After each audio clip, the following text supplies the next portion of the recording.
Karoline Leavitt wasn't just another name in the news cycle. She was about to become the center of a storm that would shake up daytime television and late-night comedy alike. It all started when she decided she'd had enough.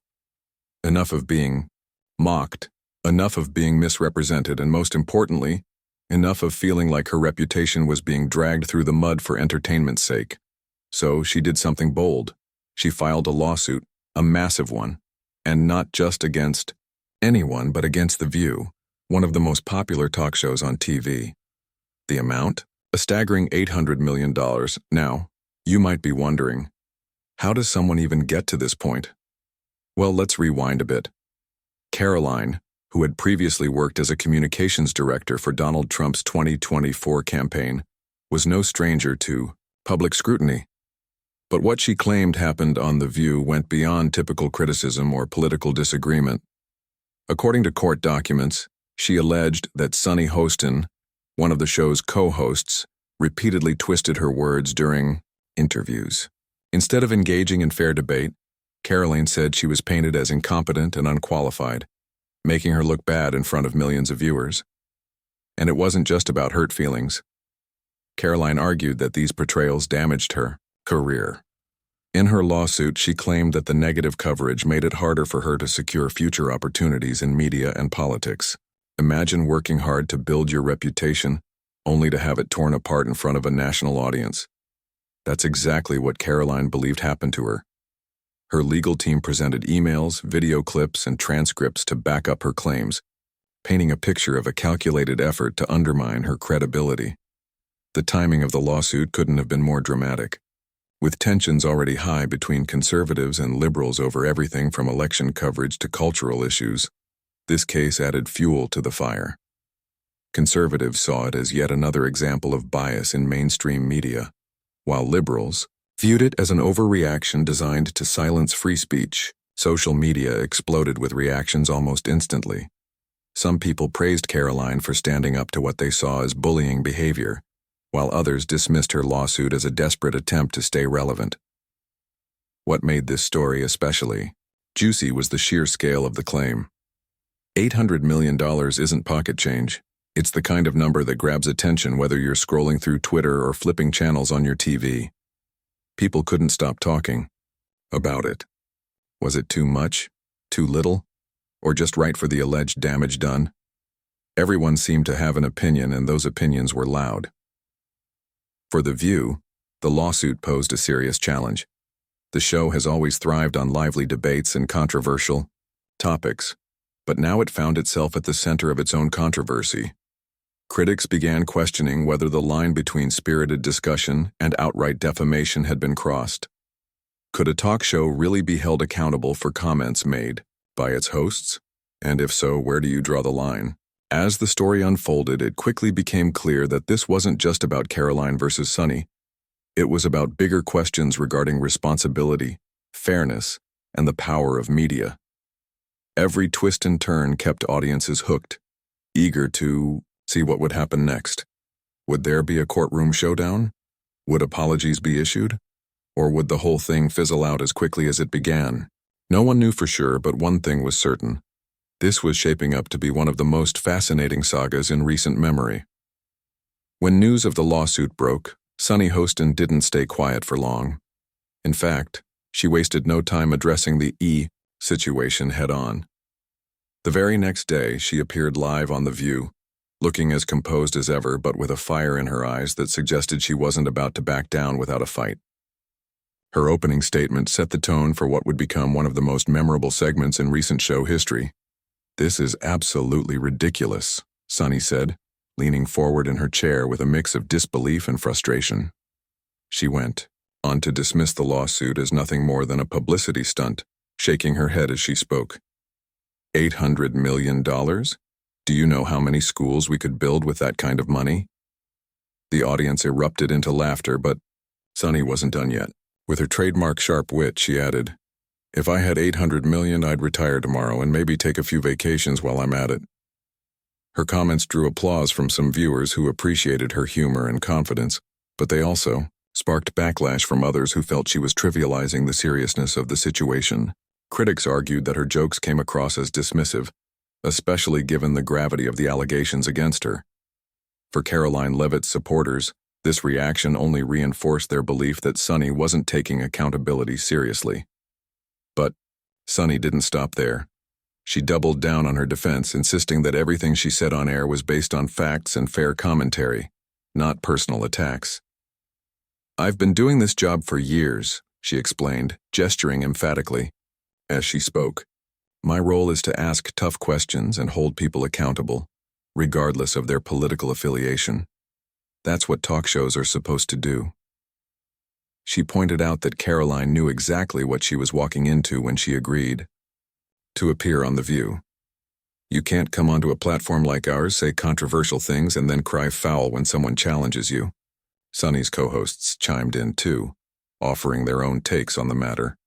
Some defended her right to free speech, while others expressed concern about how the lawsuit might impact the show moving forward. One host joked nervously, "Maybe we should start charging guests for the privilege of being roasted."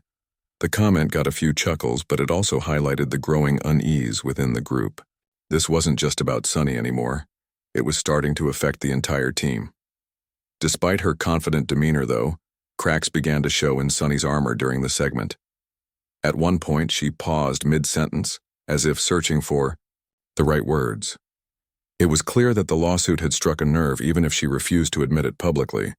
Later in the episode, she briefly opened up about the stress of dealing with constant criticism, both online and offline. "Being in the public eye isn't easy," she admitted. "But I signed up for this, and I'll continue to speak my mind, because that's who I am." Her vulnerability resonated with some viewers, reminding them that behind the polished exterior and quick comebacks, Sunny was still human. Still, not everyone bought into her explanation. Many accused her of using her position of power to silence opposing viewpoints, pointing out that her critiques often seemed harsher toward conservative guests than liberal ones. They argued that this bias undermined the show's claim of fostering open dialogue. Meanwhile, social media continued to buzz with reactions. Clips of Sunny's response went viral almost immediately, sparking heated debates across platforms. Supporters praised her for standing her ground and refusing to let fear dictate her actions. "She's fearless," one fan tweeted. "That's why I love watching her on the show." Others weren't so kind. Detractors accused her of arrogance and insensitivity, calling her attitude condescending and out of touch. Memes mocking her eye rolls and sarcastic remarks flooded timelines, turning the controversy into a cultural moment. As the days passed, Sunny found herself at the center of a media whirlwind. Late-night hosts weighed in, comedians turned the lawsuit into material for their routines, and news outlets dissected every detail of the case. Even casual viewers who hadn't paid much attention to The View before were suddenly tuning in, curious to see how the drama would unfold. For better or worse, Sunny Hostin had become the face of the story, and she wasn't backing down anytime soon. Yet beneath the surface, questions lingered. Was Sunny really as unbothered as she appeared, or was she putting on a brave front to protect her reputation? Could her sharp tongue and cutting remarks have crossed a line, or was this all just part of the game? And perhaps most importantly, what did this mean for the future of The View? A show built on lively debates but now facing accusations of going too far. By the end of the week, it was clear that Sunny's fiery response had only added fuel to the fire. Instead of quelling the controversy, her words seemed to deepen the divide between her supporters and critics. As the world waited to see what would happen next, one thing was certain: this battle was far from over. Late-night television has always been a place where big news stories get turned into comedy gold, and this lawsuit was no exception. Stephen Colbert, the quick-witted host of The Late Show, couldn't resist jumping into the fray. When the story broke about Karoline suing The View for $800 million, Colbert knew he had struck late-night gold. His opening monologue that night didn't disappoint. It was packed with jokes, impressions, and just enough commentary to make people think while they laughed. Colbert started by addressing the elephant in the room: the staggering amount of money involved. $800 million? That's not a lawsuit. That's a ransom note, he quipped, drawing huge laughs from the audience. He leaned into the absurdity of the figure, saying, "At that rate, I'm thinking of suing My own writers for emotional distress every time they give me a bad joke. The crowd roared, but Colbert wasn't done yet. He went on to mock the idea of demanding such an astronomical sum, adding, "If I were her lawyer, I'd suggest starting with something reasonable like $50 million. Baby steps." But Colbert didn't stop at poking fun at the lawsuit itself. He quickly shifted his focus to Sunny Hostin. With his signature charm and spot-on impersonations, he began mimicking her reactions during interviews. "You know what makes Sunny so great?" he said with a grin, exaggerating her trademark eye rolls and dramatic sighs. "She doesn't just argue with guests, she performs interpretive dance with her facial expressions." The audience erupted into applause as Colbert continued his playful takedown, turning her demeanor into a running gag throughout the segment. What made Colbert's take stand out wasn't just his humor, it was how he framed the situation. He cleverly highlighted the tension between free speech and accountability, using humor to explore the deeper questions behind the headlines. "Look, I get it," he said, leaning forward as if confiding in the audience. "Talk shows are supposed to challenge people, but there's a difference between asking tough questions and throwing someone to the wolves. And let's be honest, if you're getting sued for $800 million, maybe you crossed that line." Colbert also played up the absurdity of the whole scenario, imagining what life would look like if Karoline actually won the lawsuit. "Imagine if she gets the full $800 million, he mused, gesturing dramatically. "She could buy The View, fire everyone, and turn it into a 24/7 infomercial for scented candles. Or better yet, she could hire me to co-host." The joke landed perfectly, earning another wave of laughter from the crowd. Of course, Colbert didn't shy away from mocking the media circus surrounding the case either. He joked about how the lawsuit had become a national obsession, comparing it to a reality TV show. "This is better than anything streaming right now," he said with a chuckle. "We've got drama, betrayal, legal battles, and all before breakfast. Who needs Netflix when you've got The View?" As the segment progressed, Colbert introduced a hilarious skit where he played both sides of the courtroom battle. Dressed in a judge's robe, he delivered a verdict that managed to satirize both parties. In the case of Leavitt versus Hostin, he declared in a mock-serious tone, "I find Sunny guilty of excessive eye-rolling and Karoline guilty of filing a lawsuit so expensive it might bankrupt common sense." The bit was pure Colbert magic, a mix of sharp wit and light-hearted silliness that left the audience in stitches. While much of his routine focused on entertainment, Colbert also slipped in moments of reflection. Toward the end of the segment, he paused to acknowledge the broader implications of the controversy. "At the heart of this is a real question. How do we hold each other accountable without tearing each other apart?" he asked, his tone shifting slightly. "Because at the end of the day, whether you're hosting a talk show or sitting at home watching one, we're all just trying to make sense of this crazy world." By the time Colbert wrapped up his monologue, social media was already buzzing. Clips of his jokes spread like wildfire, with fans praising him for capturing the essence of the drama while keeping things fun. Some viewers even admitted that they hadn't paid much attention to the lawsuit until Colbert brought it up, proving once again that late-night hosts have a unique ability to shape public conversation. For Sunny Hostin, however, Colbert's antics added another layer of pressure. While his jokes may have seemed harmless to some, others saw them as piling on to an already tense situation.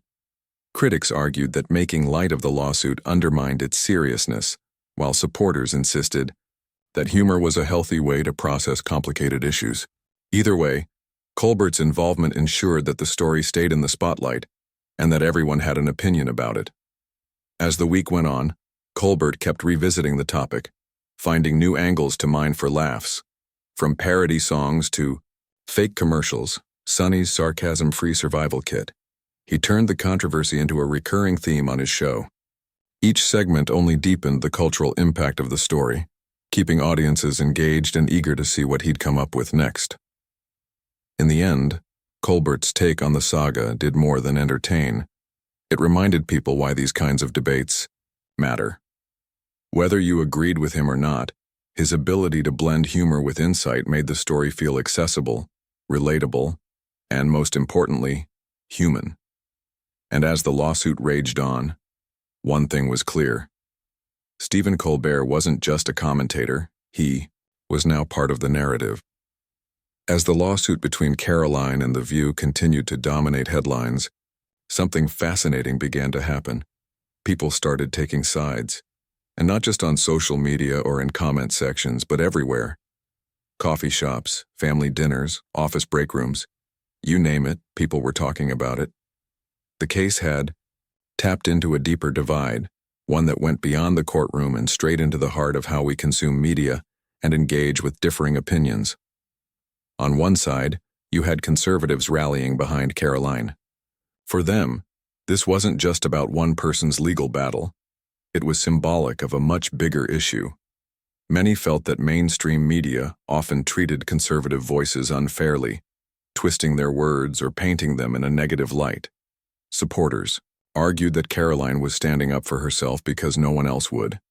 She's fighting back against a system that silences people who don't agree with the liberal agenda, one supporter tweeted. Others saw her as a hero, someone brave enough to call out bias when she experienced it firsthand. Hashtags like swaying justice for Karoline and ring boycott The View trended for days, with thousands chiming in to voice their support. But it wasn't all cheers for Karoline. On the other side of the aisle, progressives pushed back hard, defending Sunny Hostin and The View. They argued that the show was doing exactly what it was designed to do, spark debate and challenge ideas. If you can't handle tough questions, maybe you shouldn't go on a talk show, one viewer commented online. Others dismissed the lawsuit as an overreaction, suggesting that Karoline was using the legal system to settle a personal grudge. Some even accused her of grandstanding, claiming she was trying to boost her profile ahead of potential future political ambitions. This isn't about fairness, it's about playing the victim card, one critic wrote. And then there were those caught in the middle, moderate viewers who didn't know what to think. These folks weren't necessarily aligned with either side politically, but they found themselves drawn into the debate anyway. They scrolled through Twitter threads, read opinion pieces, and watched clips of the interviews in question, trying to make sense of it all. Was Sunny too harsh? Did Karoline have a valid point? Or was this whole thing blown out of proportion? For many, the lack of clear answers only added to the intrigue. What made this split so compelling was how personal it felt. People weren't just debating facts. They were sharing stories, emotions, and frustrations. A teacher from Ohio posted a long thread about how tired she was of seeing civil discourse replaced by shouting matches. A retired journalist weighed in with concerns about the erosion of journalistic integrity in favor of sensationalism. Even teenagers got involved, posting TikTok videos breaking down the case in simple terms for their peers. It seemed like everyone had a stake in the outcome, whether they realized it or not. Social media played a huge role in amplifying these divides. Platforms like Twitter and Instagram became battlegrounds where supporters and detractors clashed daily. Memes mocking both sides flooded timelines, turning serious arguments into punchlines. One viral post showed a cartoon version of Sunny rolling her eyes so hard they fell out of her head, while another featured Karoline holding a giant check labeled $800 million. While some found these jokes hilarious, others worried they oversimplified complex issues. Meanwhile, traditional news outlets struggled to keep up with the pace of online discourse. Cable networks ran panel discussions featuring experts debating the merits of the lawsuit. Morning shows dedicated entire segments to dissect the allegations. Late-night hosts, including Stephen Colbert, kept finding new ways to turn the story into comedy gold. But despite the constant behind the scenes, the legal battle was heating up in ways that even the most seasoned courtroom dramas couldn't match. Lawyers on both sides were working overtime, digging through documents, preparing arguments, and strategizing their next moves. For Karoline's team, this wasn't just about winning a case. It was about setting an example. They believed they had solid evidence to prove that The View had crossed a line, and they weren't holding back. Karoline's lawyers presented a mountain of material to support her claims. There were video clips showing moments where Sunny's comments seemed particularly harsh, comments that went beyond questioning and veered into ridicule. Then there were emails obtained from inside sources, allegedly revealing how producers instructed hosts to amp up the conflict with controversial guests like Karoline. These emails painted a troubling picture of a show more focused on ratings than fairness, suggesting that the goal wasn't to foster meaningful dialogue, but to create drama at any cost. One email in particular stood out. It read something like, "Let's lean into the tension with this guest. Audience engagement spikes when we push back hard." To Karoline's supporters, this was smoking gun evidence that the show had deliberately targeted her for entertainment value. Her legal team argued that such tactics weren't just unethical, they were damaging. By twisting her words and portraying her as incompetent, they claimed, The View had sabotaged her professional reputation and hurt her career prospects. On the other side, Sunny's lawyers weren't backing down either. They hit back hard, arguing that everything said on the show fell under free speech protections. "This is a talk show," they emphasized repeatedly. "It's not a courtroom or a news program. It's a platform for discussion, debate, and yes, satire." They pointed out that Karoline knew exactly what she was signing up for when she agreed to appear on The View. Guests on the show often face tough questions, they argued, and it's part of the deal if you want to reach a wide audience. Sunny's defense also leaned heavily on the idea that her comments were based on facts, not personal vendettas. They highlighted specific instances where Karoline's own statements had been inconsistent or controversial, suggesting that criticism was warranted. If someone says something questionable on national television, shouldn't we be allowed to question it? Her lawyers asked rhetorically during pre-trial hearings. This argument resonated with many viewers who saw the lawsuit as an attempt to stifle free expression. As the two sides prepared for trial, tensions escalated further. Leaks began surfacing, internal memos, off-the-record conversations, and behind-the-scenes footage, all adding layers of complexity to the story. One leaked memo reportedly showed that ABC executives had pressured The View to focus on divisive topics to boost viewership. The memo didn't name Karoline specifically, but it raised uncomfortable questions about whether the show prioritized sensationalism over substance.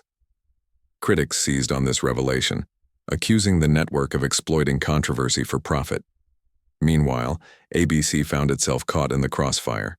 Executives scrambled to issue vague statements, trying to distance themselves from the growing scandal without taking sides. In one press release, they emphasized their commitment to balanced and respectful discussions, though skeptics dismissed this as damage control. Privately, insiders revealed that the network was deeply concerned about the potential fallout. If the lawsuit succeeded, it could set a dangerous precedent for talk shows everywhere, opening the door to similar cases and potentially crippling the genre. Pre-trial hearings became must-watch events, drawing massive crowds both online and offline.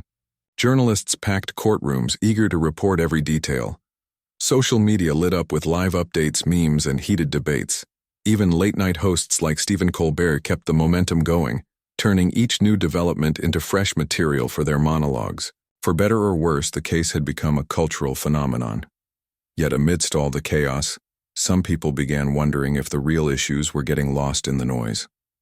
Legal experts weighed in, pointing out that the outcome of the lawsuit could have far-reaching implications. Would it redefine libel laws for entertainment programs? Could it force networks to rethink how they handle controversial guests? Or would it simply reinforce existing protections for free speech? No one knew for sure, but everyone agreed that the stakes were incredibly high. For Karoline, the pressure was mounting. Every interview she gave, every statement she released, was scrutinized under a microscope. Supporters praised her courage, calling her a trailblazer for accountability in media. Detractors accused her of playing the victim, dismissing her claims as opportunistic. Through it all, she remained steadfast, insisting that this fight wasn't just about her. It was about standing up for anyone who'd ever felt misrepresented or mistreated by powerful platforms. Sunny, too, faced immense scrutiny. While she continued to defend herself publicly, those close to her admitted that the lawsuit had taken a toll. Late-night rehearsals for The View reportedly grew tense, with co-hosts tiptoeing around sensitive topics. Backstage whispers suggested that the once tight-knit team was beginning to fracture under the weight of the controversy. Some wondered if the show could survive intact, regardless of the lawsuit's outcome. As the weeks turned into months, the legal battle became less about personalities and more about principles. It forced people to confront uncomfortable truths about the media landscape, the blurred lines between entertainment and journalism, the power dynamics between hosts and guests, and the responsibility of networks to uphold integrity. Whether you supported Karoline or Sonny, there was no denying that this case had struck a nerve. And while the courtroom drama unfolded, the rest of the world watched and waited. Would justice prevail? Or would the whole thing collapse under the weight of its own absurdity? One thing was certain: the answers wouldn't come easily. But until then, the saga of Karoline versus The View remained one of the most gripping stories of our time, keeping audiences glued to their screens and sparking conversations that showed no signs of slowing down. Stephen Colbert wasn't done with the saga, not by a long shot. If anything, the deeper the lawsuit went, the more material he found to turn into late-night gold. Every twist, every leak, every heated argument between supporters and detractors became fodder for his sharp wit and comedic genius. And while some might have expected him to eventually move on to fresher topics, Colbert seemed determined to keep this story alive and hilarious. Colbert's approach was simple, yet brilliant. He didn't just make fun of the situation, he made it relatable. He had a way of poking fun at both sides without alienating anyone completely. For instance, when internal memos from ABC surfaced suggesting that producers encouraged conflict for higher ratings, Colbert turned it into a bit about reality TV gone rogue. "So let me get this straight," he quipped during one monologue. "They're not hosting a talk show, they're producing the Hunger Games for morning television. May the most controversial guest win." His jokes landed because they tapped into something many people were already thinking. Viewers who felt frustrated by the lack of accountability in media laughed along with him, feeling like someone finally understood their grievances. At the same time, those who thought the lawsuit was overblown appreciated Colbert's ability to highlight the absurdity of demanding $800 million for hurt feelings. By walking that fine line, he kept his audience engaged no matter where they stood on the issue. But Colbert didn't stop at quick one-liners. He dove deeper, crafting entire segments around the controversy. One of his most memorable sketches involved a mock trial titled "The People versus The View." Dressed as both judge and jury, complete with a hastily assembled robe and wig, Colbert presided over an imaginary courtroom packed with exaggerated versions of real-life characters. In his version, Sonny Hostin was portrayed as a dramatic figure constantly rolling her eyes so hard they nearly fell out, while Karoline played the role of a heroic underdog, armed with PowerPoint slides detailing every alleged misstep. During the sketch, Colbert as judge delivered rulings that perfectly captured the contradictions of the case. "I find Sonny guilty of excessive sarcasm," he declared, slamming an oversized gavel. "But I also find Karoline guilty of filing a lawsuit so expensive it could bankrupt common sense." The crowd roared with laughter, but beneath the humor lay a kernel of truth. Both sides had valid points, even if they were buried under layers of drama. What set Colbert apart was his knack for blending comedy with moments of genuine reflection. After delivering punchline after punchline, he'd pause and look directly into the camera, his tone shifting ever so slightly. "You know, at the end of the day, this isn't just about two people fighting over words on a talk show," he said during one particularly poignant moment. "It's about how we talk to each other, or don't, in a world that feels more divided than ever." These brief interludes gave his comedy.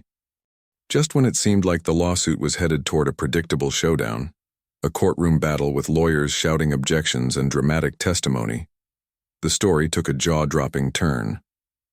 Internal memos from ABC, the network behind The View, were leaked to the press.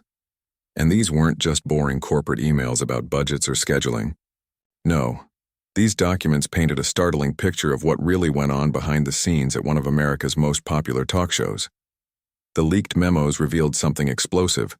Producers had actively encouraged hosts to amp up the conflict, during episodes featuring controversial guests. One memo even included specific instructions for how to handle politically charged segments. Lean into disagreements, it read. Audience engagement spikes when we push back hard. Another document suggested that certain guests were chosen not because of their expertise or relevance, but because they were likely to spark heated debates. It was as if The View wasn't just a talk show, it was a carefully orchestrated reality TV drama designed to keep viewers glued to their screens. For Karoline's supporters, this was the smoking gun they'd been waiting for. The leak seemed to confirm everything she had claimed in her lawsuit, that her treatment on the show wasn't an accident, but part of a calculated strategy to boost ratings. Critics of the show quickly seized on the memos, accusing ABC and the Accor View of prioritizing sensationalism over fairness. Social media erupted with outrage, with hashtags like ISARN expose The View trending within hours. Supporters argued that the leaked documents proved the show cared more about entertainment than meaningful dialogue.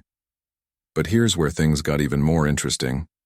Alongside the memos came whispers from inside sources, people who worked on the production team, who claimed that hosts themselves weren't always fully aware of the broader agenda. According to these insiders, producers would sometimes feed lines to hosts or nudge them to take harder stances during interviews. For Sunny, this revelation must have been particularly unsettling. If true, it meant she might have been used as a pawn in a larger game, one that prioritized drama over substance. Karoline didn't waste any time capitalizing on the new information. In a carefully worded statement released shortly after the leaks, she thanked the whistleblowers for coming forward. "This isn't just about me," she wrote. "It's about holding powerful institutions accountable when they exploit individuals for profit. These documents show that what happened to me wasn't personal, it was systemic." Her words struck a chord with many, especially those who felt disillusioned by modern media practices. Suddenly, the lawsuit wasn't just a personal grievance. It had become a symbol of a much bigger fight against sensationalism and bias. Meanwhile, the fallout hit The View hard. Ratings, which had initially surged thanks to the controversy, began to dip as advertisers grew wary of associating with a show embroiled in scandal.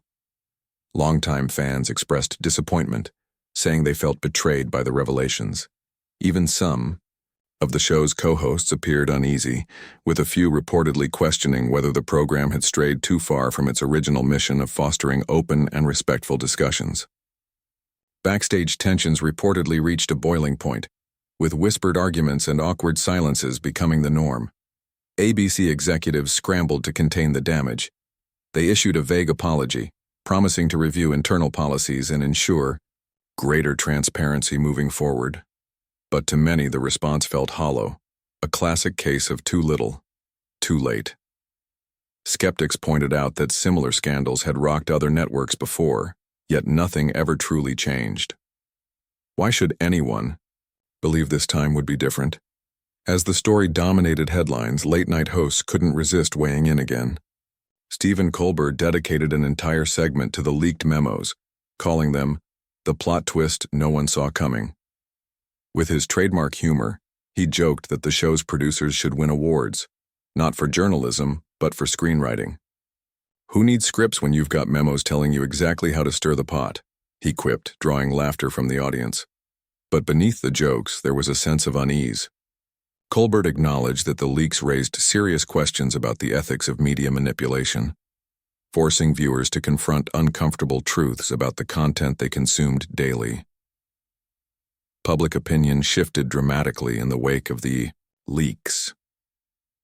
People who had initially dismissed Karoline's lawsuit as frivolous now found themselves reconsidering their stance. Even some of Sunny's staunchest defenders began to question whether she'd been set up to fail. Had she been unfairly portrayed as the villain in a story written long before she opened her mouth? The leaked documents cast doubt on everyone's assumptions, turning allies into skeptics and critics into curious observers. For Karoline, the timing couldn't have been better. With the memos dominating the conversation, her legal team doubled down, arguing that the evidence strengthened her case exponentially. Lawyers for The View fought back, insisting that the memos were being taken out of context and didn't justify the massive damages being sought, yet the damage was done. The narrative had shifted, and suddenly, Karoline looked less like a disgruntled guest and more like a whistleblower exposing deep flaws in the system. By the end of the week, it was clear that the lawsuit had morphed into something far bigger than anyone anticipated. What started as a personal dispute between a guest and a host had evolved into a national reckoning about the role of media in shaping public discourse. Were talk shows platforms for genuine conversation, or were they simply vehicles for manufactured drama? Could accountability exist in an industry driven by clicks, views, and ad revenue? These questions lingered in the air, unanswered but impossible to ignore. And while the outcome of the lawsuit remained uncertain, one thing was undeniable. The truth had a way of coming out, whether people wanted it to or not. For Karoline, the leaks were vindication, a validation of her decision to speak out. For Sunny, they were a wake-up call, forcing her to grapple with uncomfortable questions about her role in the machine. And for everyone else watching from the sidelines, they were a reminder that behind every headline, every soundbite, and every viral moment, there are real people navigating a messy, complicated world. The saga was far from over, but the playing field had changed. As the nation waited to see how it would all unfold, one thing was certain: nothing would ever look quite the same again.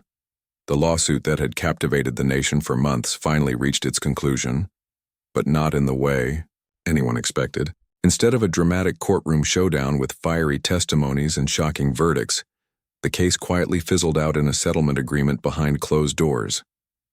The details remained confidential, leaving everyone guessing about who won, who lost, and what exactly went down during those secret negotiations. But while the legal battle may have ended without fanfare, its impact on the people involved and the world of daytime television was anything but quiet.